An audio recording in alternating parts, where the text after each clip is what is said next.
بسم اللہ الرحمن الرحیم۔ السلام علیکم ناظرین، آج ہم آپ کے لیے سورہ اخلاص کا شان نزول لے کر آئے ہیں کہ سورہ اخلاص کب اور کس وقت نازل ہوئی اور اس کے نازل ہونے کے پیچھے کیا پس منظر تھا۔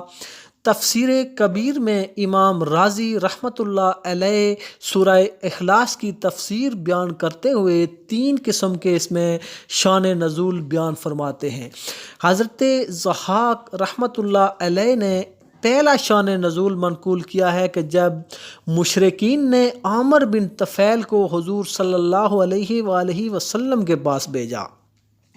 عامر بن طفیل نے کہا کہ آپ سلم کے ساتھ کیا مسئلہ ہے؟ آپ بتوں کی مخالفت کیوں کرتے ہیں؟ آپ اگر فقیر ہیں تو ہم آپ کو مالدار کر دیتے ہیں، اگر آپ مجنون ہیں تو آپ کا ہم علاج کر دیتے ہیں۔ انہوں نے نبی پاک سلم کو مزید کہا کہ اگر آپ کسی خاص عورت کی خواہش رکھتے ہیں تو ہم آپ کا نکاح اس عورت سے کروا دیتے ہیں۔ تو آپ صلی اللہ علیہ وآلہ وسلم نے فرمایا کہ مجھے کسی چیز کی خواہش نہیں ہے، میں تو اللہ تعالیٰ کا رسول ہوں، میں تمہیں بتوں کی پوجا سے ہٹا کر ایک اللہ تعالیٰ کی عبادت کی طرف بلاتا ہوں۔ تو اس کے جواب میں پھر یہ آیات نازل ہوئی۔ سورہ اخلاص جو ہے یہ ترتیب کے اعتبار سے 112ویں صورت ہے اور یہ 30ویں پارے کے اندر موجود ہے۔ اس کی کل 4 آیات ہیں اور یہ مکی صورت ہے۔ تو اس وقت اس کے جواب میں نبی پاک صلی اللہ علیہ وسلم نے فرمایا کہ قل هو اللہ احد، کہہ دو اللہ ایک ہے، اللہ بے نیاز ہے، اللہ کا نہ بیٹا ہے نہ وہ کسی کا باپ ہے، اس کا کوئی ہمسر نہیں۔ تو یہ پہلا شان نزول اس کا ہے۔ اور دوسرا شان نزول حضرت اکرمہ رضی اللہ تعالیٰ عنہ سے منقول ہے کہ انہوں نے حضرت ابن عباس رضی اللہ تعالیٰ عنہ سے روایت کیا ہے کہ یہ صورت یہودیوں کے سوال و جواب کے نتیجے میں نازل ہوئی، جس میں ایک یہودی کہاب بن اشرف بھی موجود تھا، جس نے آ کر یہ سوال کیا تھا کہ اللہ تعالیٰ کو کس نے پیدا کیا۔ تو جب اس نے یہ سوال کیا تو آپ صلی اللہ علیہ وآلہ وسلم کو اس پر بہت غصہ آیا۔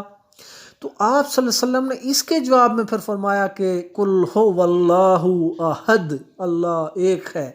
تو اس نے کہا یہ تو کوئی بات نہیں ہے، تو آپ بھی ایک ہیں۔ تو نبی پاک صلی اللہ علیہ وسلم نے فرمایا اس کا کوئی مثل نہیں، وہ بے نظیر ہے، وہ لاجواب ہے۔ تو پھر اس نے کہا کہ اللہ تعالیٰ کا ہاتھ کیسا ہے، اس کی کلائی کیسی ہے، اس کا حسب نسب کیسا ہے؟ تو اس کے جواب میں پھر نبی پاک صلی اللہ علیہ وسلم نے فرمایا اللہ الصمد، وہ بے نیاز ہے، لم یلد ولم یولد، اس کا نہ باپ ہے نہ بیٹا ہے۔ یہ ان تمام چیزوں سے اللہ پاک ہے۔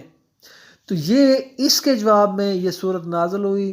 تو اللہ تعالیٰ کی ذات کے بارے میں غور کرنے سے منع فرما دیا گیا ہے۔ اللہ پاک کی صفات کے بارے میں آپ غور کر سکتے ہیں۔ اللہ پاک خالق ہیں، مالک ہیں، رازق ہیں۔ تو اللہ پاک کی ذات کے اوپر گفتگو کرنے سے یا بحث و مباحثہ کرنے سے منع فرما دیا گیا ہے۔ تو تیسرا شان نزول اس میں یہ بیان کیا گیا ہے کہ عیسائیوں نے یہ سوال اٹھائے اور اس کے جواب میں یہ صورت نازل ہوئی۔ حضرت عطا نے حضرت ابن عباس رضی اللہ تعالیٰ عنہ سے روایت کیا کہ بجران کا ایک وفد نبی پاک صلی اللہ علیہ وسلم کے پاس حاضر ہوا اور آ کر وہی سوال کیا کہ اللہ تعالیٰ کی ذات کی صفات بتائیں، اللہ پاک کس لکڑی سے بنا ہوا ہے، سونے کا ہے، چاندی کا ہے، موتیوں کا بنا ہوا ہے؟ تو اس پر آپ صلی اللہ علیہ وآلہ وسلم نے فرمایا کہ اللہ ایک ہے، اللہ بے نیاز ہے، وہ نہ کسی کا باپ ہے اور نہ کسی کا بیٹا۔ یہ سورت سورہ اخلاص کہلاتی ہے۔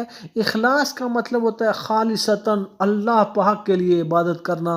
مکہ مکرمہ میں توحید کی دعوت کا آغاز ہوا تو اس وقت بت پرستی کا رواج تھا۔ لوگوں نے مختلف قسم کے بت اپنے ہاتھوں سے بنا کے رکھے ہوئے تھے۔